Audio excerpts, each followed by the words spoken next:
राम लखन के अनुयायी तो कांग्रेस पार्टी में है। आओ इधर आप और हमारा साथ दो। हम राम राज्य की अवधारणा को स्थापित करने का मानस बनाकर बैठे हैं। हम सब मिलकर राम राज्य को लेकर फिर से पुनः लेकर आएंगे और चरितार्थ करेंगे। अभी कांग्रेस के प्रवक्ता महोदय खूब कालनेमी रूप धारण किया। राहुल जी ने आध्यात्म पर बहुत गहरा अध्ययन किया है।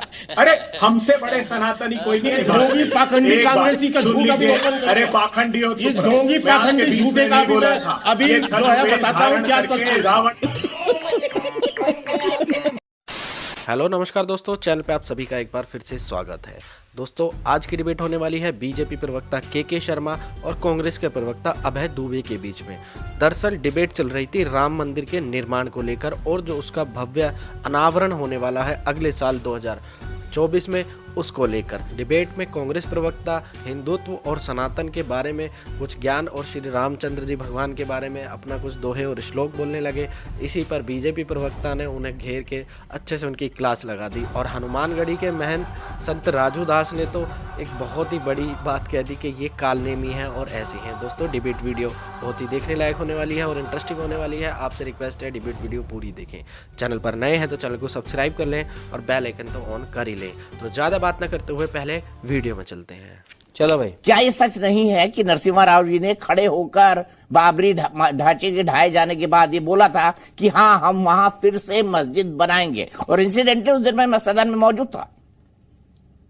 हमारे सनातन धर्म की मान्यता है कि मां लक्ष्मी जब समुद्र मंथन के दौरान प्रकट हुई, उसके बाद पहली बार पृथ्वी पर दीपावली के दिन आई थी और सभी देशवासियों के घर पर धन धान्य और समृद्धि की वर्षा मां लक्ष्मी ने की थी। मैं कामना करता हूं कि सभी देशवासियों के घर मां लक्ष्मी धन धान्य की वर्षा करे। आज दीपावली के दिन मर्यादा पुरुषोत्तम राम पुनः अयोध्या लौटे थे और उस राम राज्य की स्थापना को चरितार्थ करने के लिए मानस बनाया था, जिसमें आस्था कांग्रेस पार्टी रखती है, जिसमें कहा जाता है कि देविक भौतिकता पर राम राज नहीं कहुई व्यापा, सब नर करहि परस्पर प्रीति, चलहि सर्व धर्म निरत श्रुत नीति। मर्यादा पुरुषोत्तम राम की आराधना हम करते हैं, इसलिए हम लोगों की पूछ है। और वो राम जिनमें हम आस्था रखते हैं, और वो राम आस्था क्यों रखते हैं?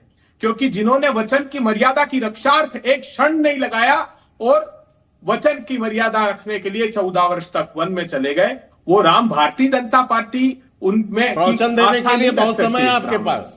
वो आस्था राम में नहीं रखती भारतीय जनता पार्टी, बाबरी क्योंकि वो तो बताइए वचन निभाने के प्रतीक थे। ये तो रोज वचन तोड़कर सत्ता को भोग करने के प्रतीक हैं।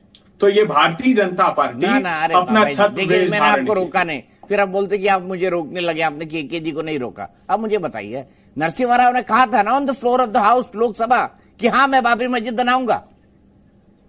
दीपक जी देखिए, इतिहास से प्रतिशोध नहीं लिया जाता। हमने मर्यादा पुरुषोत्तम राम के आचरण पर प्रशस्त मार्ग पर चले और हमने पहले दिन कहा, ओ मेरे युग के हनुमानो बोलो तो किस दिन की खातिर मोल लिए बैठे हो। लुट रहा देश घुट रहा सभी का दम है, तुम दम साधे क्यों होठ सिए बैठे हो। तुम राम भक्त पर राम कहां भाजपा में, तुम हो जो रावण के अनुयायी बन बैठे। तुम राम लखन से पीट किए बैठे हो। राम लखन के अनुयायी तो कांग्रेस पार्टी में। आओ इधर आप और हमारा साथ दो। हम राम राज्य की अवधारणा को स्थापित करने का मानस बनाकर बैठे हैं। हम सब मिलकर राम राज्य को लेकर फिर से पुनः लेकर आएंगे और चरितार्थ करेंगे। आपने सब बातें कही, राहुल जी को सुनाई ये दोहे चौपाई। अभय जी अच्छा बोल रहे थे आप। दीपक जी राहुल जी ने आध्यात्म पर बहुत गहरा अध्ययन किया है। मैं तो 2% भी नहीं हूं, इतना अध्ययन उन्होंने किया है। अरे हमसे बड़े सनातनी कोई नहीं, लेकिन हम सत्ता के भोग के लिए अपने सनातन धर्म का इस्तेमाल नहीं करते हैं।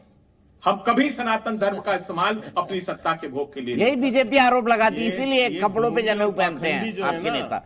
ये ढोंगी और पाखंडी कांग्रेसियों को इतना मैं कहना चाहता हूं, आपने बार बार इनसे पूछा कि आपने बाबरी मस्जिद बनाने का बात कही थी, क्या उसका उत्तर है?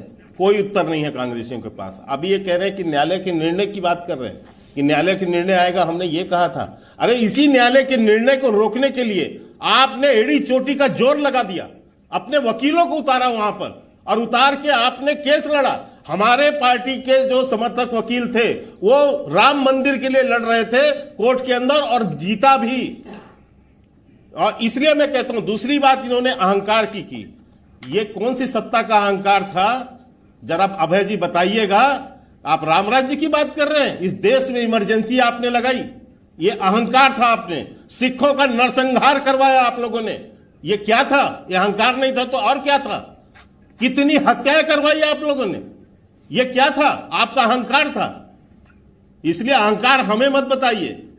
हम तो आज भी 10 सालों के अंदर जनता की सेवा कर रहे हैं और जिसका जो है समर्थन हमको मिल रहा है। और आपने रामद्रोह किया, आपने भगवान राम को अपमानित किया, आपने काल्पनिक बताया, इसलिए आपको वो श्राप है कि उसके बाद से आप लगातार घटते गए हैं और अब आपकी हालत ये हो गई है कि डबल डिजिट के आंकड़े पर आके खड़े हो गए। ये है भगवान राम का श्राप जो आप भोग रहे हैं। अब देखिए, भारतीय जनता पार्टी के मंत्री ने, केंद्रीय मंत्री ने सदन में, हाउस में कहा है कि माता सीता के पैदा होने के कोई ऐतिहासिक प्रमाण नहीं थे। माता सीता को इन लोगों ने नकार दिया। झूठ। मैं बताना चाहता हूं, मुझे दीपक जी आप जब समय दीजिएगा, ये ढोंगी पाखंडी कांग्रेसी का झूठ अभी ओपन करो। अरे पाखंडी हो, इस ढोंगी पाखंडी झूठे का अभी जो है बताता हूं क्या सच है। रावण की तरह सत्ता का हरण मत करो। मैं बताता हूं, ये झूठ बोल रहे हैं यहाँ पर बैठ के। सुनिए दीपक चौरसिया, मैं चुनौती देता हूं, मैं अभी पढ़ के बताऊंगा प्रश्न का उत्तर। देश के मैं अभी प्रश्न का उत्तर आपको बताऊंगा, राज्यसभा में पूछा गया था, जो राज्यसभा में पूछा गया। राम सेतु का झूठ बोलते हैं यहाँ पर बैठ के। राम सेतु का मुकदमा था, जिस पर ये बात हम पर आरोप लगा रहे हैं। क्या था प्रश्न, क्यों मुकदमा लगा जानते हैं आप? मुकदमा इसलिए लगा कि अटल बिहारी वाजपेयी इतिहास ने, आप ये बताओ, तमिलनाडु में जाकर, आपकी सरकार ने एफिडेविट दिया या नहीं? आपकी सरकार ने एफिडेविट दिया है नहीं कि भगवान राम काल्पनिक थे? इन्होंने कहा आपकी सरकार ने उस समय सोनिया गांधी के कहने पर एफिडेविट, सोनिया गांधी ने एफिडेविट दिलवाया था। सोनिया गांधी ने भगवान राम काल्पनिक है, बिना सोनिया गांधी के पूछे आपके यहाँ से एफिडेविट हो ही नहीं सकता था। सोनिया गांधी के कहने पर एफिडेविट गई थी, वही रिमोट कंट्रोल से सरकार चलाती थी। देश का बच्चा जानता है। भव्य दीप उत्सव है, दीपावली की मंगल कामना करते हैं। निवेदन पूर्वक कहना चाहता हूं, अभी कांग्रेस के प्रवक्ता महोदय खूब कालनेमी रूप धारण किया।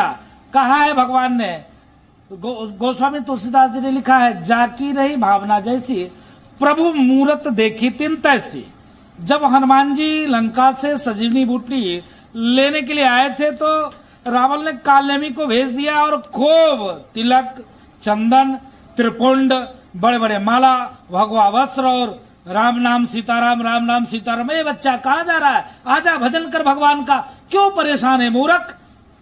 वो तो राम जी है, कोई दिक्कत नहीं, आ भजन कर, राम जी सब ठीक करेंगे। ऐसे कांग्रेसियों का रूप मुझको देखने को मिला। समझ रहे हो?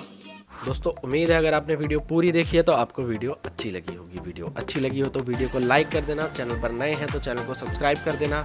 फिर मिलते हैं एक और वीडियो के साथ, तब तक के लिए जय हिंद, वंदे मातरम, जय भारत, जय श्री राम।